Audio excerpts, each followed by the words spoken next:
Hi hello guys, welcome to Abhijon. இந்த வேலை என்ன பார்க்க போறோம்னு பாத்தீங்கன்னா, நேற்று நடந்த match CSK versus Mumbai Indians. நேற்று நடந்த மேட்ச்ல லாஸ்ட்ல ஹர்திக் பண்ணி என்னன்னா சொன்னாரு. அது மட்டும் இல்லாம இந்த மாதிரி பிளே ஆஃப்ல இவங்க போவாங்களா அப்படின்னு யோசிச்சுட்டு இருக்கும் போது தான் ஒரு கால்குலேஷனே வந்திருக்கு. அது எல்லாத்தையும் இந்த வீடியோல ஃபுல்லா ஸ்கிப் பண்ணாம பாருங்க. அண்ட் நம்ம சேனல் ஃபர்ஸ்ட் டைம் இருந்தா சப்ஸ்கிரைப் பண்ணிக்கோங்க, லைக் பண்ணிட்டு பாருங்க. எனக்கு கொஞ்சம் யூஸ்ஃபுல்லா இருக்கும். அது மட்டும் இல்லாம அந்த ஹைப் பட்டன் கிளிக் பண்ணிட்டு பாருங்க, எனக்கு ரொம்ப ரொம்ப யூஸ்ஃபுல்லா இருக்கும். வாங்க வீடியோக்குள்ள போலாம். இப்ப ஸ்டார்டிங்கே பாத்தீங்கன்னா, நேற்று நடந்த match CSK versus Mumbai Indians. CSK versus Mumbai Indians நேற்று எப்படி மேட்ச் போச்சுன்னு கேட்டீங்கன்னா நல்லாவே போச்சு. டாஸ்ல தான் மிகப்பெரிய ஒரு சம்பவமே பண்ணி வச்சுட்டாங்க.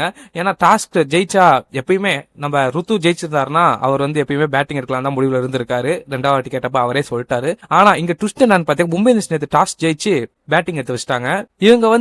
இவங்க விளையாடுறாங்கன்ற பேட்டிங் எடுத்த மாதிரி அப்போ தெரியல. ஏன்னா சிஎஸ்கே ஃபர்ஸ்ட் பேட்டிங் தான் வின் பண்ணிட்டு இருக்காங்க. சோ அந்த ஒரு ஸ்ட்ராட்டஜி யூஸ் பண்ணி தான் எடுத்த மாதிரி தெரிஞ்சது இந்த வாட்டி. ஆனா இந்த வாட்டி இதையும் முறியடிச்சு சிஎஸ்கே வின் பண்ணிட்டாங்க. நேற்றுக்கு விளையாண்டதுல எல்லாமே நல்லா இருந்துச்சு. ஆனா ஒரு விஷயம் சொதப்பிடுச்சு. என்னன்னு கேட்டீங்கன்னா, மும்பை இந்தியன்ஸ் நேற்று விளையாண்ட பேட்டிங் ரொம்பவே சொதப்பிட்டாங்க. மும்பை இந்தியன்ஸ் பேட்டிங் சொதப்பினோட நம்ம பவுலர்ஸ் நல்லா போட்டிருக்காங்க. நிறைய டாட்ஸ் பால் வந்துச்சு. அதுக்கப்புறம் பாத்தீங்கன்னா 6 போச்சு, 4 போச்சு, எல்லாம் போச்சு. எல்லாத்தையும் மெயின்டைனும் பண்ணாங்க. அண்ட் டார்கெட்டை 160 கொண்டு போய் வச்சாங்க. சரி, இதை சேஸ் பண்ண முடியுமா அப்படின்னு சொல்லி கேட்கும் போது தான் திடீர்னு மும்பை இந்தியன்ஸ் பவுலர்ஸும் சொதப்ப ஆரம்பிச்சிட்டாங்க. எல்லாமே சொதப்ப யார் பால் போட்டாலும் அந்த டீம் அடிக்க ஆரம்பிச்சு. ஆனா இப்ப சிஎஸ்கே பாத்தீங்கன்னா பேட்டிங் வேற லெவல்ல பண்ணிட்டாங்க, பவுலிங்ல வேற லெவல்ல பண்ணி. இதே ஹர்திக் பாண்டியாவை லாஸ்டா சொல்லியிருக்காரு. லாஸ்டா பார்க்கலாம் அது என்னன்ட்டு. இப்ப பாத்தீங்கன்னா இப்ப ஸ்டார்டிங் மும்பை இந்தியன்ஸ்ல பேட்டிங்கும் கொஞ்சம் சொதப்பினாலும் பவுலிங்கும் சொதப்பிருக்காங்க. அண்ட் கேப்டன்சியை கேட்டீங்கன்னா கேப்டன்சி கொஞ்சம் சொதப்பின மாதிரி தான் இருந்துச்சு நேற்றுக்கு.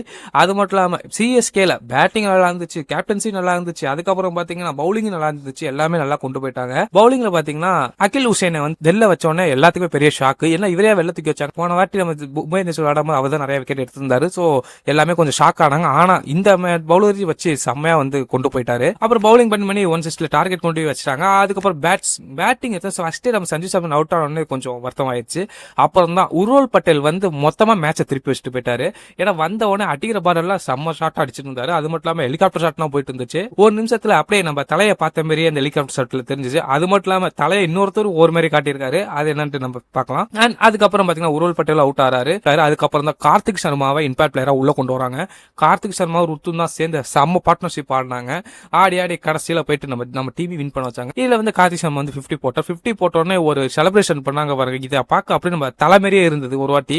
ஏன்னா தலையை ஒரு வாட்டி இந்த கன் ஷாட் செலிப்ரேஷன் பண்ணிருப்பாரு. அதே மாதிரி இப்ப கார்த்திக் சர்மா பண்ணிட்டு இருக்காரு. நல்லா இருந்துச்சு. நேற்றுக்கு மேட்ச் கொஞ்சம் நல்லா இன்ட்ரெஸ்டா போயிட்டு இருந்துச்சு நான் சொல்லணும். அது மட்டும் இல்லாம சில பேர் சொல்றீங்க 160 அடிக்கவே 20 வரைக்கும் கொண்டு போறீங்களா அப்படின்னு சொல்லி நிறைய பேர் சிஎஸ்கே சொல்லி கேட்டு இருக்காங்க. ஆனா அது அப்படி கிடையாது. அந்த பிச்சு அப்படி. ஏன்னா நிறைய அங்க விளையாண்டவங்களும் சொன்னாங்க, நீங்க அங்க விளையாண்டுருக்கவங்க சொல்லியிருக்காங்க, அந்த பிச்சு சாதாரண பிச்சு கிடையாது. இந்த பிச்சுக்கு ஆனா கேட்ச் ஒன் ஏறும், இல்லாட்டி பாத்தீங்கன்னா ஸ்டெம்புக்கு டைரக்டா இதாகும். இந்த பிச்சு எந்த ரேட்ல எப்படி இருக்குன்னு தெரியாது, அந்த அளவுக்கு தான் சொல்லியிருந்தாங்க. அதனாலதான் மும்பை லாஸ்ட் ஃபர்ஸ்ட்லயும் 160 தான் அடிச்சாங்க. நம்ம 20 ஓவர்ஸ்க்கு 160 கொண்டு வந்ததும் ரொம்ப டஃபா தான் கொண்டு போனுச்சு. ஆனா செம்ம நாக் ஆனாங்க. கார்த்திக் சர்மாவும் ருத்து செம்ம நாக் ஆனாங்க. அது மட்டும் இல்லாம உருவல் பட்டேல் ஒரு செம்ம கேமியா ரோல் பண்ணி வேற லெவல்ல கொண்டு போயிட்டாரு. இந்த மாதிரி பாத்தீங்கன்னா உருவல் பட்டேல் உள்ள இருப்பாருன்னு நினைக்கிறேன். நேத்துக்கு பாத்தீங்கன்னா பிரேவிஸுக்கு பேட்டிங் கிடைக்கல, அதுக்கப்புறம் லைனா இருக்கிறவங்களுக்கு பேட்டிங்கே கிடைக்கல. நேத்துக்கு நம்ம சிஎஸ்கே டீம்ல யார் சொதப்பினாங்க ஒருத்தர் தான் சொதப்பி இருக்காரு. யாருன்னு கேட்டீங்கன்னா டூபே பாத்தீங்கன்னா கேட்ச மிஸ் பண்றாரு. இதோட ஒரு கேட்ச்ல 5 மேட்ச்ல 4 கேட்ச மிஸ் பண்ணிருக்காருன்னு சொல்லிட்டு இப்போ ஒரு நியூஸ் வந்துட்டு இருக்கு. என்னாச்சு தெரியல டூபேக்கு.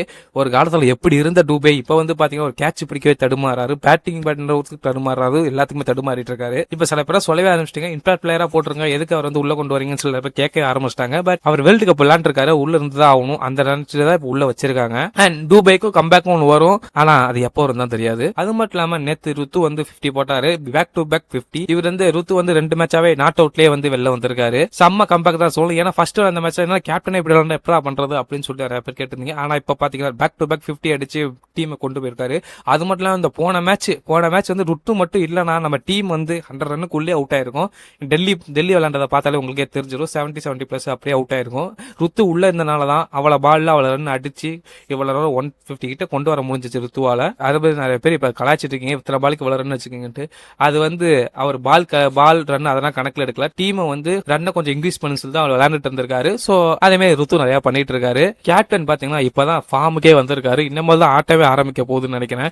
ஏன்னா இந்த ஸ்டேஜ் ஆல்ரெடி நம்மளுக்கு இருந்த ஸ்டேஜ் தான். 8 மேட்ச்ல 7 மேட்ச் தோத்து அதுக்கப்புறம் கம்பேக் கொடுத்து அதே மாதிரி நிறைய மாதிரி நடந்திருக்கு. இந்த வருஷமும் அது நடக்குமா அப்படின்னு கேட்கும் போது தான் லைன்ல இத்தனை மேட்சஸ் இருக்கு.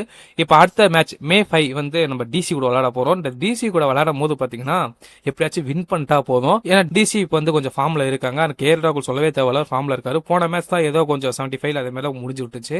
பட் டிசி கொஞ்சம் ஃபார்ம்ல தான் இருக்காங்க. அவங்கள எப்படியாச்சும் அவுட் ஆக்கணும். அங்க 2 பாயிண்ட். அதுக்கப்புறம் பாத்தீங்கன்னா ரெண்டு எல்எஜி கூட இருக்கு. 2 எல்எஜி கூட நம்ம வின் பண்ணா அப்படியே வந்துடும். 2 நாள் 6 பாயிண்ட் கிடைச்சிடும். இப்ப நம்மள்ட்ட இருக்கிறது 8 பாயிண்ட் இருக்கு. 14 பாயிண்ட் வந்துடும். அப்புறம் டிசி இல்ல எஸ்ஆர்எச் இவங்க 2 மேட்ச்ல யாராச்சும் ஜெயிக்கணும். அது மட்டும் இல்லாம ரன் ரேட்ல ஜெயிக்கணும். என்ன கேட்டீங்கன்னா யார் கூட ஜெயிச்சா நல்லா இருக்கும் கேட்டீங்கன்னா எஸ்ஆர்எச் கூட ஜெயிச்சா நல்லா இருக்கும். ஏன்னா எஸ்ஆர்எச் கூட ஜெயிச்சாதான் எஸ்ஆர்எச் தான் டாப் 4ல இருக்காங்க. அவங்களை அடிச்சாதான் நம்ம மேல ஏறி போக முடியும். ஜிடி கூட நமக்கு மேல தான் இருக்காங்க. பட் நம்ம எஸ்ஆர்எச் அடிச்சாதான் அவங்க பாயிண்ட்ஸ் கம்மியாகவும் இங்க இருந்து ஏறி நிற்கும். அது நம்ம ரன் ரேட்ல ஜெயிக்கிற மாதிரி இருக்கும். ஏன்னா எல்லாமே பாயிண்ட்ஸ் எடுத்துட்டாங்கன்னா என்ன பண்றது, அதான் ஒரு பாயிண்ட். சோ இந்த வரிசையா மேட்ச் இருக்கு. எல்லாமே நல்லதாவே நடக்கும். நம்ம ருத்து 6th கப்பத்துக்கு நம்ம தலைக்கையில கொடுப்பாரா, அதான் இப்ப பேச்சு. இப்ப வந்து பிளே ஆஃப்ல இந்த ஒரு 4 மேட்ச் ஜெயிச்சா போதும். 5 மேட்ச்ல 4 மேட்ச் ஜெயிச்சா நம்ம பிளே ஆஃப்ல என்ட்ரி ஆயிடலாம். அது ஒரு ரன் ரேட். இந்த டைட்ல பாத்தீங்கன்னா நம்ம ரன் ரேட் தேவைப்படாது. இப்ப 4 மேட்ச் ஜெயிச்சோம்னு வச்சுக்கோங்களேன், நம்ம அசால்ட்டா மேல பண்ணிக்கலாம். இப்ப என்னன்னு தெரியல, மேல இருக்க 4 டீம் வந்து இப்ப தோத்துக்கிட்டு வந்துட்டு இருக்காங்க. தோற்று எல்லாமே கொஞ்சம் கொலாப்ஸ் ஆயிட்டு இருக்கு. இப்ப கீழே இருக்கவங்க மேல போய் 4 பேர் இருந்தாங்கன்னா இந்த சீசனே ஒரு டிஃபரெண்டான சீசன் மாரி இருக்கும். பார்ப்போம் எல்லாத்தையும் பொறுத்தது வந்து எந்த லெவலில் கொண்டு போறாங்க. இந்த ஜிடி கூட அடிச்சு அதுக்கப்புறம் வந்து மேட்ச் எப்படி கொண்டு போறாங்கன்னு பார்ப்போம். நம்ம மட்டும் பிளே ஆஃப்ல என்ட்ரி ஆகி கப்பு கிட்ட போனோம். வேற லெவலில் சம்பவம் பண்ணிட்டார் ருத்து வந்து புதுசா ஒரு ரெக்கார்டை பிரேக் பண்ண மாதிரி இருக்கும். ருத்து வந்து புதுசா நம்ம சிஎஸ்கே டீமை கொண்டு போற மாதிரி இருக்கும். அது மட்டும் இல்லாம மேட்சுக்கு மேட்ச் புதுசா கொண்டு போற புதுசா வந்து ஒரு இது ஸ்ட்ராட்டஜியை பயன்படுத்துறாங்க. எல்லாமே இப்போ வந்து மேட்சுக்கு முன்னாடி பேசிட்டு இருப்பாங்க. அவங்களே வந்து பாத்தீங்கன்னா நேற்று பிளேயிங்ல பார்த்தோம், இது எதுக்கு இதெல்லாம் தேவையில்லாது, பழைய பிளேயிங்லவே கொண்டு வாங்க அப்படின்னு சொல்லி நிறைய பேசியிருந்தாங்க. ஆனா அதெல்லாம் கிடையாது, நாங்க வைக்கிறதா டீம்னு சொல்லிட்டு ருத்து வந்து செம்மையா கொண்டு போயிட்டு வச்சுட்டாரு. நேற்றுக்கு 160 வந்து கொண்டு போய் முடிச்சிட்டாங்க. அது மாதிரி கார்த்திக் சர்மா வேற லெவலில் சம்பவம் பண்ணிட்டாரு. என்னடா 14 கோடி வாங்கினீங்க, என்ன ஒண்ணுமே பண்ணல கேட்டவங்க நேற்று செம்மையா இருந்தது. நிறைய பால் வந்து அவர் பிடிச்சாரு. பட் அவர் 6 அடிச்ச ஸ்டைலா இருக்கட்டும், அதுக்கப்புறம் முடிச்ச ஸ்டைலா இருக்கட்டும், அப்புறம் லாஸ்ட் பால் இந்த 4 அடிச்ச ஸ்டைலா இருக்கட்டும், எல்லாமே வேற லெவலில் இருந்துச்சு. நம்மளுக்கு கார்த்திக் சர்மாவும் நம்ம ஃபியூச்சர் சிஎஸ்கே அதான் உங்க சொல்லுங்க, நம்ம ஃபியூச்சர் சிஎஸ்கேன்னு பார்க்கும் போது தான் நிறைய பேர் லைன்ல வராங்க. யாருன்னு பாத்தீங்கன்னா டெவால் பிரேவிஸ், அதுக்கப்புறம் பாத்தீங்கன்னா சர்ஃப்ராஸ் கான், அதுக்கப்புறம் கார்த்திக் சர்மா, அப்புறம் வந்து வீர், அதுக்கப்புறம் ஓவர்டன், இதே மாதிரி நிறைய பேர் இருக்காங்க. ரூ2 கேப்டன் சஞ்சு சாம்சன் இவங்கலாம் வச்சு ஒரு புதுசா கொண்டு போறாங்க. என்னன்னு பொறுத்து வந்து பார்ப்போம். அது மட்டும் இல்லாம நேற்றுக்கு மேட்ச் முடிச்சதுக்கு அப்புறம் ஹர்திக் பாண்டியா வந்து நிறைய விஷயம் ஷேர் பண்ணிருக்காரு.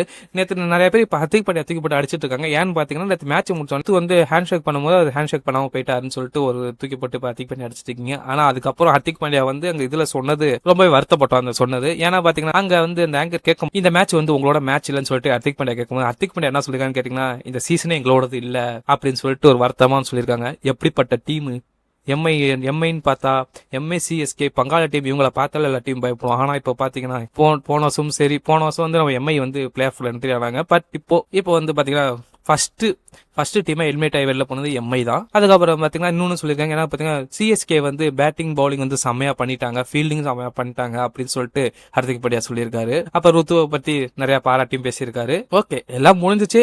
இனிமேல் மும்பை இந்தியன்ஸ் வந்து அவுட் ஆஃப் த சீசன். இனிமேல் வர முடியுமான்னு கேட்டீங்கன்னா வர முடிஞ்சும். ஃபர்ஸ்ட் வர முடியிற மாதிரி இருந்துச்சு. இப்பனா அப்படி இல்லை, எல்லாமே பாயிண்ட்ஸ் அதிகமா இருக்காங்க, ரன் ரேட்டும் அதிகமா இருக்காங்க. இந்த மாதிரி ரன் ரேட் வச்சாலும் நம்மளால முடியாது, பாயிண்ட்ஸ் வேணும், அந்த அளவுக்கு தான் இருக்கு. ஏன்னா மேல இருக்காங்க எல்லாமே வந்து 11 12 12 12 10 10 10 8 அப்படி இருக்காங்க. எல்லாமே நம்ம பொறுத்து இருந்து பார்த்து அவ்வளவுதான். நம்ம எம்ஐ வந்து இந்த சீசன் வந்து வெளில போறாங்க. நம்ம சிஎஸ்கே அடுத்த 5 மேட்ச்ல 4 மேட்ச் ஜெயிச்சு மேல போறாங்களா, இல்ல 5க்கு 5 அடிச்சு நம்ம மேல போறோமா இருந்தா அங்க போட்டியே பாப்போம். என்னென்ன நடக்க எப்படி கொண்டு போறோம். இந்த மேட்ச் நீங்க எப்படி பாத்தீங்க, இன்ட்ரெஸ்டிங்கா இருந்துச்சா இல்ல கொஞ்சம் வந்து ஸ்லோவா போன மாதிரி இருந்துச்சா? அதுக்கப்புறம் Karthik Sharma batting and batting, அதுக்கப்புறம் பாத்தீங்கன்னா ஓவர் எப்படினா போச்சு எல்லாம் சொல்லி கமெண்ட் பண்ணுங்க. அதுக்கப்புறம் பாத்தீங்கன்னா இதை விட நம்ம வீடியோ முடியுது. மறக்காம சேனல் சப்ஸ்கிரைப் பண்ணிக்கோங்க. இதே மாதிரி நிறைய அப்டேட்டோட உங்களை சந்திக்கிறேன். அந்த லைக் பட்டன் கிளிக் பண்ணுங்க, அந்த ஹை பட்டன் கிளிக் பண்ணிக்கோங்க. நெக்ஸ்ட் வீடியோல பார்க்கலாம். பாய்.